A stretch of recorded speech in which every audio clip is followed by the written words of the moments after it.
أعوذ بالله من الشيطان الرجيم بسم الله الرحمن الرحيم الحمد لله رب العالمين ثم الصلاة والسلام على رسول الله وعلى أهله وصحابه أجمعين وبعد. يا إخوان المستمعون وأخوات المستمعات، أحييكم بتحية المباركة، أقول Assalamu alaikum wa rahmatullahi wa barakatuh. We thank Allah subhanahu wa ta'ala for making us Muslims, and we testify that our Rasulullah Nabiyuna Muhammad is his messenger, his prophet, and his servant. May the peace of Allah subhanahu wa ta'ala be upon him, his households, and the generality of Muslims until the day of reckoning. Amen. Inshallah, I'll be taking you through the etiquettes in Islam, some adab in al-Islam. And inshallah, biqudratillah, we are going to start with adab niyyah, that is the etiquette of intention. As Muslims, we believe the great importance of intention and the implication it has in our deeds, both in this world and hereafter. And this is because innamal a'malu binniyat. This is because all deeds, all actions, al-a'mal, they are all based on intention. And because of that, this intention is going to determine if our deed will be good or bad, if our deed will be accepted or rejected, if our deed will be strengthened or weakened. So depending on our intention is going to tell us the outcome of our actions. And if you look at the ayat in the Quran, Allah subhanahu wa ta'ala has also mentioned the necessity of intention in our deeds and the obligation to make a proper intention. Allah subhanahu wa ta'ala says في محكم التنزيل أعوذ بالله من الشيطان الرجيم وما أمروا إلا ليعبدوا الله مخلصين له الدين. Allah subhanahu wa ta'ala says that وما أمروا إلا ليعبدوا الله, that we have not commanded them that they should worship anything but Allah. That is, they were not commanded to worship anything except Allah. And Allah also mentioned that mukhlisina lahuddin. The word mukhlisina lahuddin, that this worship should be sincerely to Him alone. From the word akhlasa yukhlisu ikhlasan, mukhlisu mukhlasu, mukhlisina lauddin. Allah mentioned the word sincerity there, because human being or man can decide to worship Allah subhanahu wa ta'ala without sincerity. In another verse, Allah subhanahu wa ta'ala also says that قل إني أمرت أن أعبد الله مخلصا له الدين. Allah subhanahu wa ta'ala says that, say verily, I am commanded to worship Allah alone by obeying Him and doing religious deeds sincerely for His sake alone. مخلصا له الدين. Allah also mentioned the word mukhlis, That's like I say, akhlasa, yukhlisu, ikhlasan. That is the masdar, ikhlas, sincerely, for his sake alone. And this is also based on the wordings of our beloved Prophet Muhammad sallallahu alaihi wasallam, when Nabiyuna sallallahu alaihi wasallam said, "Innamal a'malu binniyat, wa innama likulli imri'in ma nawa." That verily all actions are bedriven by intention, and for everyone is what he intended. It means actions are based on intention. And for all human beings, for all action we do, there is always a purpose behind that action. Now, if we look at this, إِنَّمَا الْأَعْمَالُ بِالنِّيَّاتِ. The word إِنَّمَا, when it is used, this is فِي مِنْ أَوْجِهِ الْبَلَاغَةِ الْعَشْرِ. That is إِثْبَاتُ الْحُكْمِ. That is, it is confirming what is mentioned, and it is negating all other things beside it. And this tariqul asri is innama. Now we have inna, which is harfu tawkid, and we have ma nafiyu, ma of negation. So inna is affirming that innal amala biniyat, and that ma is negating any other thing besides that niyyah. So that's why it is bad. So it is restricting, that is asru. It is limiting that al-amal is always based on niyyah. That the niyyah, the intention, is the bedrock of all actions. For example, if you say Zaydun qa'imun, Zayd is standing. So that is not asr, that is not limiting Zayd from sitting down, from running, from jumping, or from doing any other thing. But if you say innama Zaydu qa'im, that Zaydu is not doing anything but standing up, it means Zayd is not sitting down, he is not standing up, he is not walking. So he is not walking but standing up. That innama Zayd qa'im. So this is what? This is asr. That is, it is limiting or restricting the action to what is mentioned. Wa innama likulli imri'in ma nawa. And also for all men is what he intended. Now, if we look at the word al-amal, actions, there are different categories of al-a'mal. We have al-a'malu al-qalbiyya, and we have al-a'malu al-nataqiyya, and we have al-a'malu al-jawarihiyya. فأما الأعمال القلبية, what about the a'mal actions, the jamu of amalun, which is singular, which is an action. The plural is al-a'mal, means all actions. Now, if we talk about the first category, which is al-a'malu al-qalbiyya, this is the a'mal that is inside our heart. That is inside our heart. That is, for example, we say at-tawakkul ala Allah, reliance on Allah subhanahu wa ta'ala, or al-khashiyatu min, or being fearful of Allah subhanahu wa ta'ala. These are things that are what? Are actions of the heart. I cannot see it, you cannot see my own. And there is no way you can measure it except Allah subhanahu wa ta'ala, that knows the rank or the level, the absolute rank or the level. Because there is no at-tawakkul meter.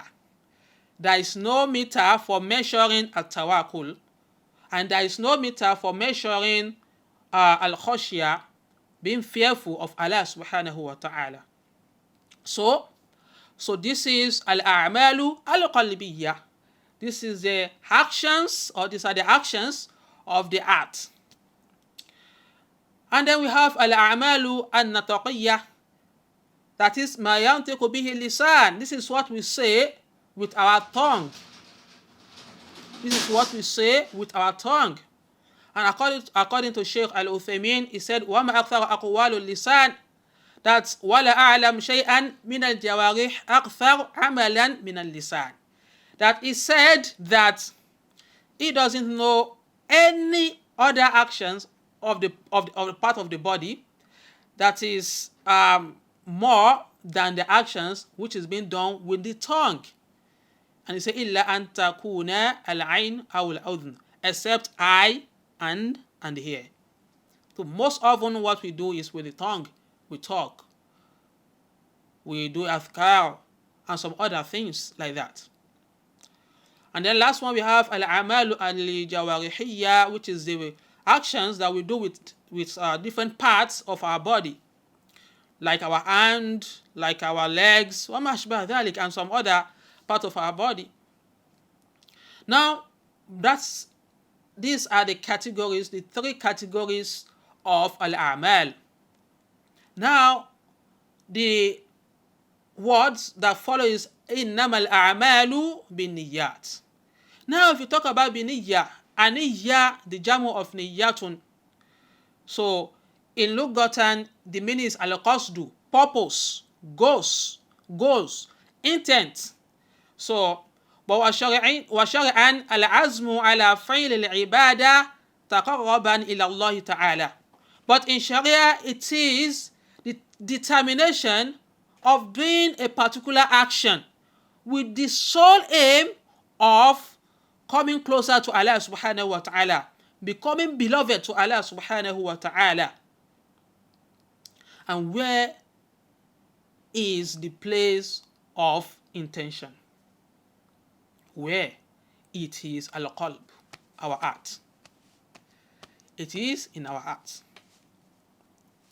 That is why Rasulullah sallallahu alayhi wa sallam said, Inna Allah la yanzuru ila suwarikum wa amwalikum wa innama yanzuru ila qulubikum wa a'malikum.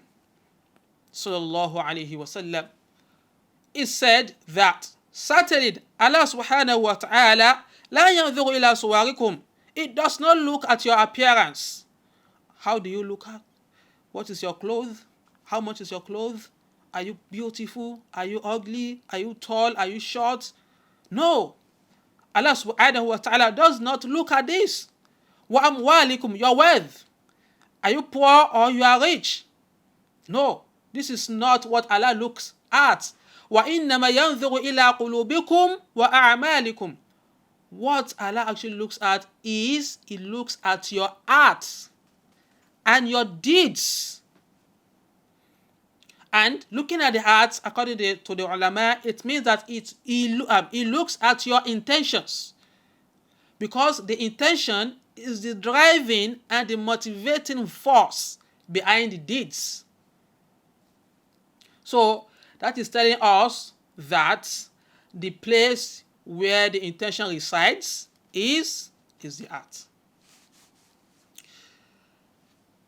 Now, having said that, now let's look at some ahadith of Rasulullah sallallahu alaihi wasallam confirming the power of niyyah, of intention. Rasulullah sallallahu alaihi wasallam said that man hamma bihasanatin walam ya'malha kutibat lahu hasanatun. Man hamma bihasana, that he will seriously, he is very determined to do a particular good deed. Walam ya'malha, but due to some reasons he was not able to do it. Kutibat lahu hasana, will have one good deed recorded for him. Just by seriously considering to do a good deed, but you are unable to do it, Allah subhanahu wa ta'ala is going to give you one ajr. You are going to earn one reward for that, for having what? Good intention. Rasulullah sallallahu alaihi wasallam also said, An-nasu arba'. People are four. That is, there are 4 types of people. Who am I out of these categories? Who are you also among these categories? Let's mention them. The first one, رَجُلٌ أَتَاهُ اللَّهُ عَزَّ وَجَلَّ عِلْمَهُ وَمَالًا فَهُوَ يَعْمَلُ بِعِلْمِهِ فِي مَالِهِ. A man that Allah subhanahu wa ta'ala bestow upon him wealth. And this man is spend his wealth based on his knowledge. He's not extravagant in spending, and he's not miserly. He's between the two. He gives out sadaqah, zakah, because he knows that this money can either be hujjah for him on the day of Qiyamah or hujjah against him on the day of Qiyamah. Because of that, he is fearful of the day of Qiyamah. Therefore, he spend it in accordance to the injunctions of Allah subhanahu wa ta'ala. And there is another man, فَيَقُولُ رَجُلٌ, another man, the second man, لو أتاني الله تعالى مثل ما أتاه الله ما أتاه الله لعملت كما عمل. That the second man is not that worthy, but he have this determination that if Allah subhanahu wa ta'ala had given him that same wealth he has given this first man, that is also going to act in the same version. فَأُمَا فِي الْأَجْرِ سَوَاء. The first person we mentioned and the second person, they are going to have the same ajr. That is what Rasulullah sallallahu alaihi wasallam said. Allahu Akbar. The third category, وَرَجُلٌ أَتَاهُ اللَّهُ مَالًا وَلَمْ يُؤْتِهِ عِلْمًا فَهُوَ يَخْبِطُ فِي مَالِهِ. The third person, Allah gives wealth to him, but he does not give knowledge. Therefore, he spends his money according to his desire, to his hawa. He doesn't give us sadaqah. He doesn't give us zakah. He only spends it just to please himself. He's not concerned about people surrounding him, if they eat, if they are hungry or not, if they need money to survive or not. This is the third category. And the last category, which is the fourth, also فَيَقُولُ رَجُلٌ لَوْ أَتَانِيَ اللَّهُ مِثْلَ مَا أَتَاهُ عَمِلْتُ كَمَا يَعْمَلُ. And this fourth person said, if Allah had given him what he had given the third person, who doesn't spend the money in accordance to the injunctions of Allah, that if he has that money as well, he's going to act in that same manner. Rasulullah sallallahu alaihi wasallam said, "Fahuma fil wuzri sawa." They are going to have the same burden. They are going to have the same burden, the same punishment will be given to them. This is telling us the power of intention. Can do and can undo. You can see the person who has a pious intention is rewarded for a good deed.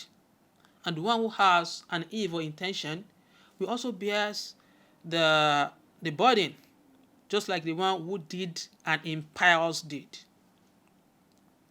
Now, if you also look at the scenario of that happened during the Battle of Tabuk, where Rasulullah sallallahu alaihi wasallam said, "Inna bil Medina aqwaman ma qata'na wadiyan wala wati'na mawti'an yaghidhul kuffar wala anfaqna nafaqah wala asabatna makhmasatun illa sharikuna fi dhalika wa bil Medina."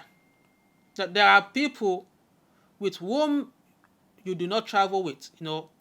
When the Muslims were outside preparing for the Battle of Tabuk, there are some people that are back home in Medina, not with the Muslim outside. But Rasulullah sallallahu alaihi wasallam now mentioned to the Sahaba then that there are people with whom you do not travel any distance, nor do you spend anything, nor do you pass any valley, but they are with you in that matter, why they remain in Al-Madinah. But the Sahaba were very surprised. They asked, Ya Rasulullah, why? How is that possible? Rasulullah sallallahu alaihi wasallam answered them that Abasahumul udhr fashariku bihusni niyyah, that because of some excuses they were restrained from coming out, but they are with us because of the good intention. Because of the good intention. This is telling us that good intention is what makes the non-combatant equal in reward to the combatant.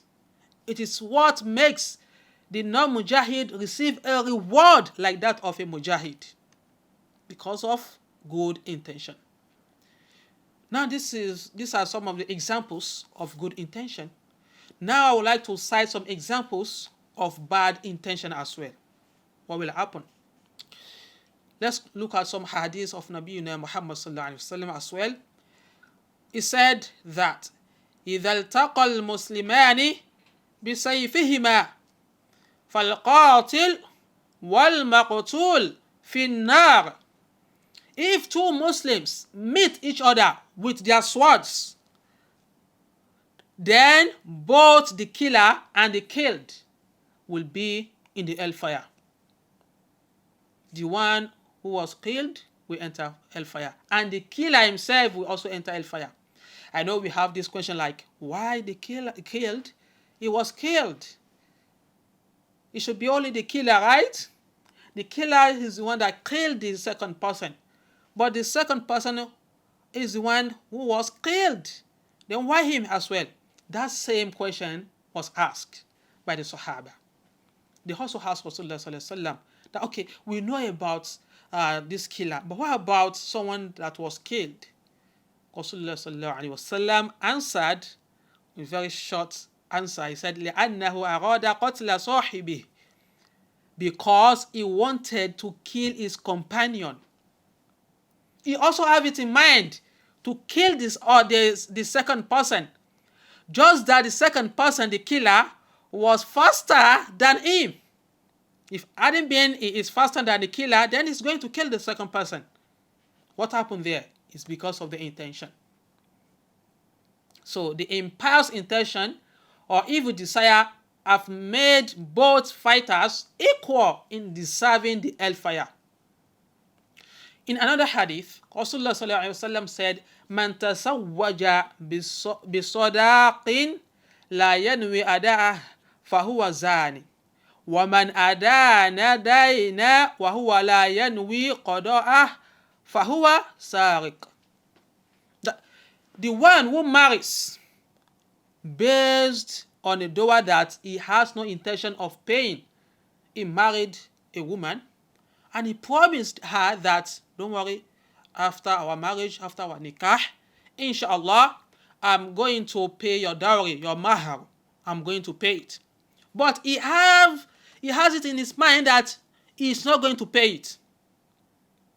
So Rasulullah sallallahu alaihi wasallam said that person is a fornicator, zani. So because of what? Because of the intention. He has this evil intention.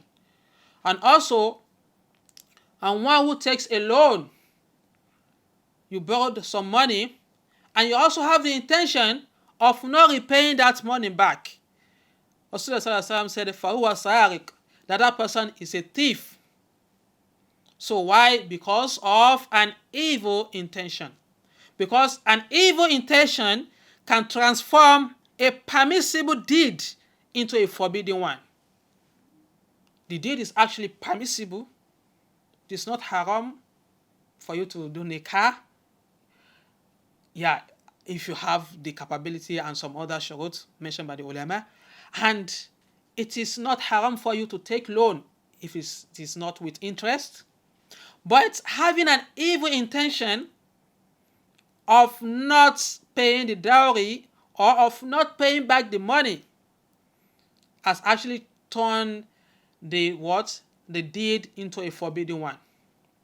Likewise, evil intention can also change a deed that is free from any harm into a harmful deed. That is why we Muslims, we should really understand the importance of niyyah, of intention, and also its value as well. Because فَلِذَا هُوَ يَبُنِي سَائِلَ أَعْمَالِهِ عَلَى صَالِحِ النِّيَّةِ. Because all actions we do are actually built upon a sincere intention. It is like a kind of a bedrock. We can say niyyah is the bedrock of actions. Just like when we want to build a house, we have a foundation, right? We make some foundation. If the foundation is bad, what will happen to the house? It's going to collapse. The same way with our intention. If the intention, which is the bedrock of al-a'mal, of our actions, if the intention is bad as well, it means the amal is what? It won't be accepted from Allah subhanahu wa ta'ala. Won't be accepted by Allah subhanahu wa ta'ala. So this is telling us the importance and the great value of intention. And also we should also know that niyyah is rukunul a'mal. It is a pillar, just like I mentioned. And also washarutuha, it is also the condition of the acceptance or rejection of our a'mal. So, and also we should mention, according to the Mashayikh, they said, "Anna niyya laysat mujarradan lafzin bilisani Allahumma nawaitu kadha wa kadha." Niyyah, just like we mentioned, that it is what resides inside our heart. It is not until we say, "Allahumma nawaitu kadha wa kadha wa kadha." Oh Allah, I intended to do this or that. No. It is not until we say such. So, because Allah subhanahu wa ta'ala has the knowledge of what resides in our heart. Because sometimes we say something out, but what we have in our hearts is actually different from what we are saying out. As men, can you differentiate it? Can I differentiate if what my brother is actually saying is true or not? La, I can't say. I can actually say. وَلَكِنْ إِنَّ اللَّهَ عَالِمُ الْغَيْبِ وَالشَّهَادَةِ. But Allah subhanahu wa ta'ala has the knowledge of the unseen and the seen. That's why the ulama mentioned that, they explain that saying nawaitu kadha wa kadha, oh Allah, I intended to do this, or saying with the lisan, is more or less like saying Allah subhanahu wa ta'ala, Allah is actually greater than that. It's more or less like saying that Allah doesn't have the knowledge of what is in your breast, what is in your heart.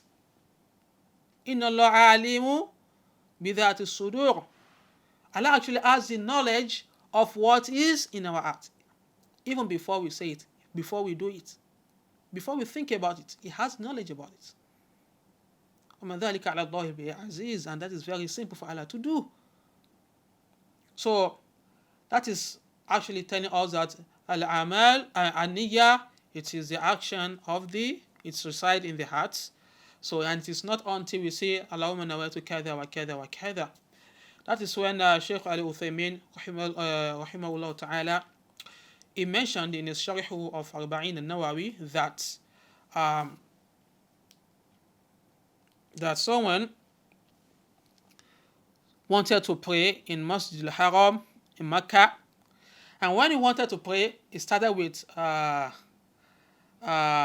Allahumma inni nawaitu an usalliya salatu dhuhr arba'a raka'at lillahi ta'ala khalifa imami al-Masjid al-Haram. So when one of the ikhwa, one of the brothers there, when they heard him saying that, they say, Hisbir ya rajul.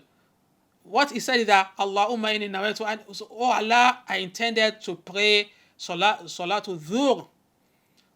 which is 4 rakah for Allah, and beside the Imam of Masjidul Haram. So one of the brothers present say, Isbir, ya Rajul, please be patient, oh brother. You've baki alayka tariqul yawm wa shahri wa sana. You've forgotten today's date. You have to put today's date in this niyyah. You have to put the month we are in this niyyah. You have to put the year we are in this niyyah. It is not complete. But so the man just, was actually surprised. So that is it. That's Niyyah. It is what? It is the action of the heart. So, and we may want to ask, just like Sheikh Uthaymeen was asked, that what about the niyyah that we do, labbaika? Okay, maybe we can just leave that. Now, inshallah, and also inshallah, I would like to mention that والمسلم يعتقد أن العمل المباح, that Muslims, we should also believe that permissible actions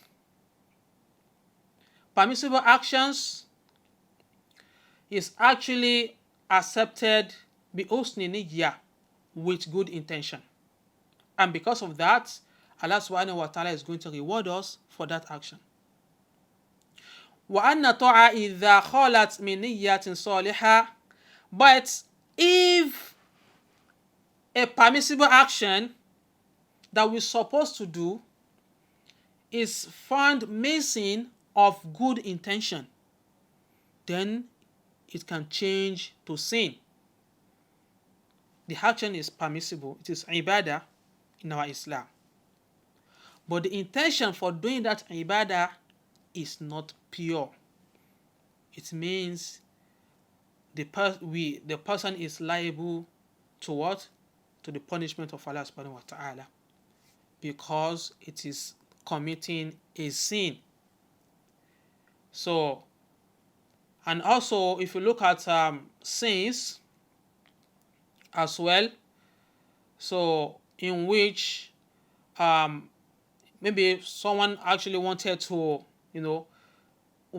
do something good, but the means of doing that thing is bad. It is also a sin. For example, now, this is not permissible in our Islam to thief, to take something that is not yours. It's not permissible in our Islam. But you say, I have a good intention, Sheikh. Brother, sisters, I have very good intention. I'm taking this thing not for me. I'm not eating it. I want to give it to the orphan. Then are we going to say that the action is good? La. Because the means is bad.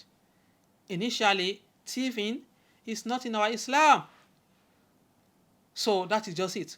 Or maybe someone that actually take some people's money to go to Hajj. Going to Hajj is one of the pillars of Islam. But the source of that money is impure. How about that Hajj? So that is the Mashayikh actually mentioned, many examples of erecting mosque, giving out sadaqah or zakah.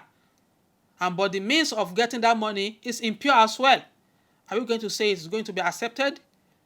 The Mashayikh say la. So because the niyyah is good, yes, the niyyah is good, but the action is what? It is impermissible. Now we shouldn't miss it. If the action is permissible and the niyyah is good, walil hamd, we are going to have our hajj. When the action is good, is permissible, but the niyyah is bad, the niyyah is impure, not sincere, it is a sin, and Allah is not going to accept it from us. That is number 2.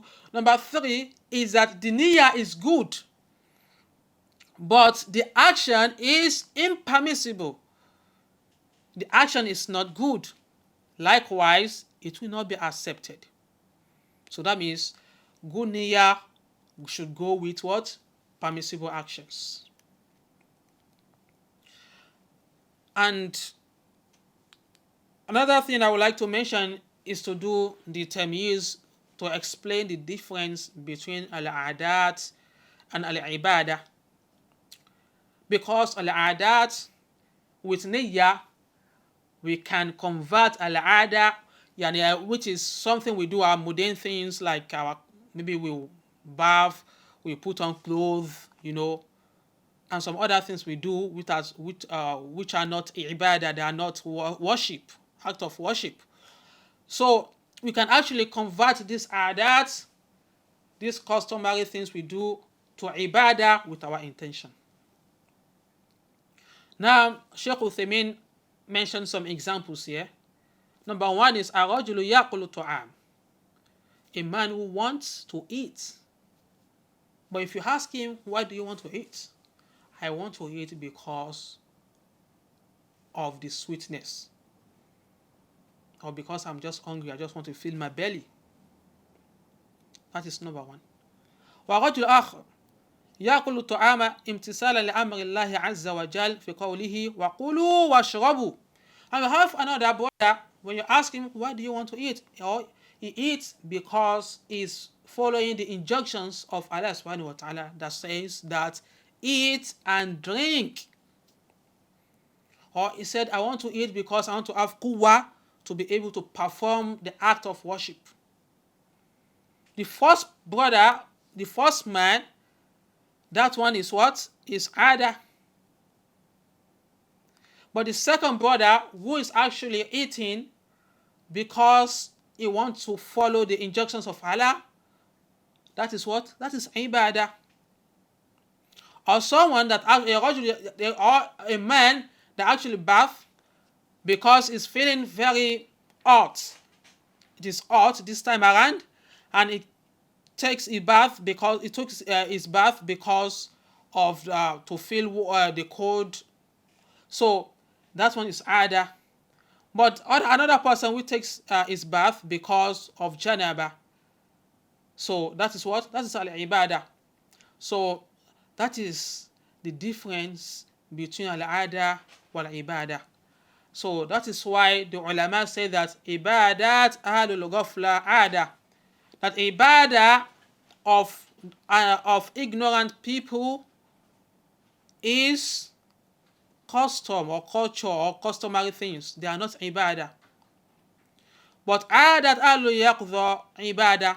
But people who are actually aware of this, that are knowledgeable about this, their own adah is like ibadah. Because of what? Because of niyyah. Because of niyyah. That is why when we perform an action together, even if it is wajib in our deen, our brothers might have hajju that are more than our own, based on niyyah only. You may go to the mosque, have it in mind, okay, I'm just going to the mosque. That is number one, brother. Number two, brother, I'm going to the mosque, inshallah. I'm going to discuss about Al-Islam with my brothers.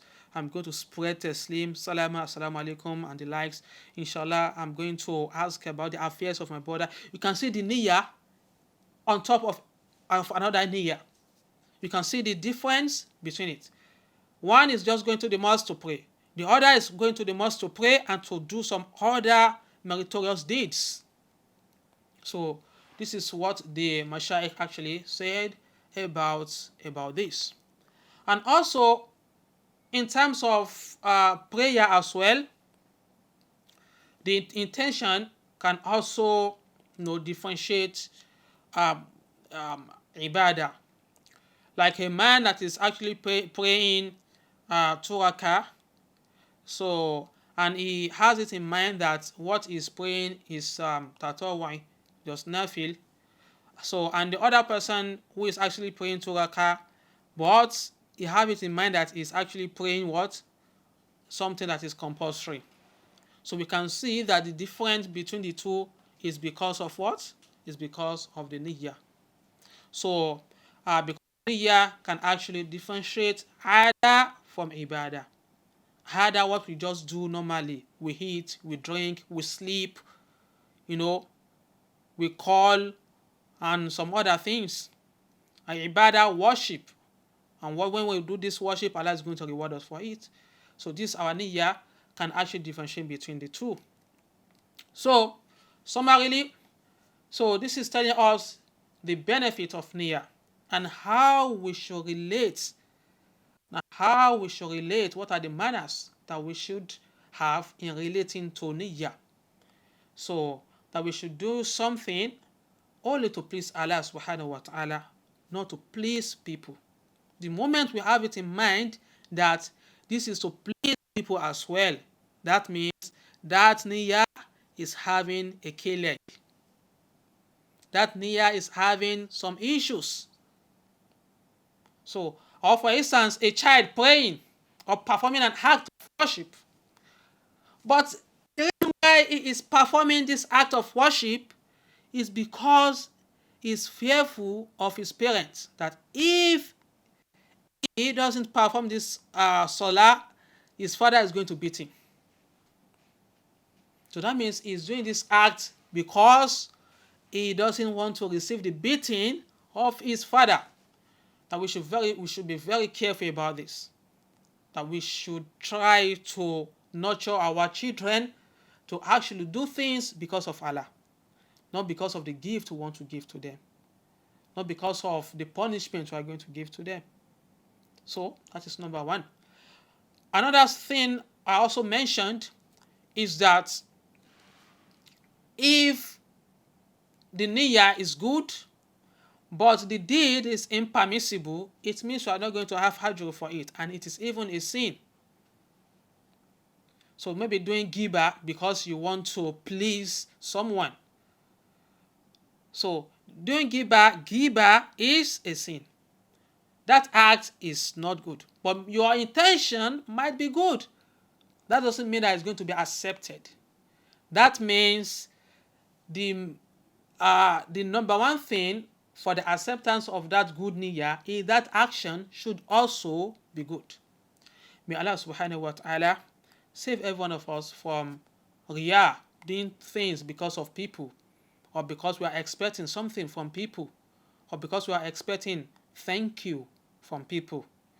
That's why in Surah Al-Insan, they say, La nuridu minkum jaza'an wala shukran. This should be our stand.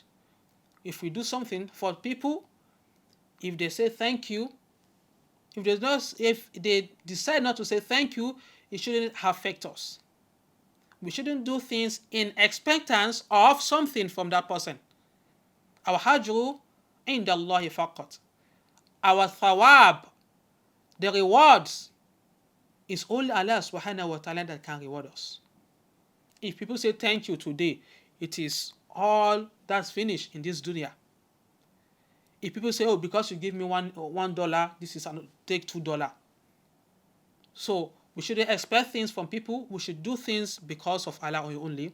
And finally is that when we have this in our mind, that what we are doing is not to please A, it is not to please B or C. Even if they don't praise us for that deed, we are not going to be affected, and it's not going to stop that deed from continuing. So may Allah subhanahu wa ta'ala assist every one of us. May Allah subhanahu wa ta'ala forgive me for some of the mistakes I might have made while talking. أقول قولي هذا أستغفر لي ولكم سبحانك اللهم وبحمدك ونشهد أن لا إله إلا أنت ونستغفرك ونتوب إليك سبحان ربك رب العزة عما يصفون وسلام على المرسلين والحمد لله رب العالمين. السلام عليكم.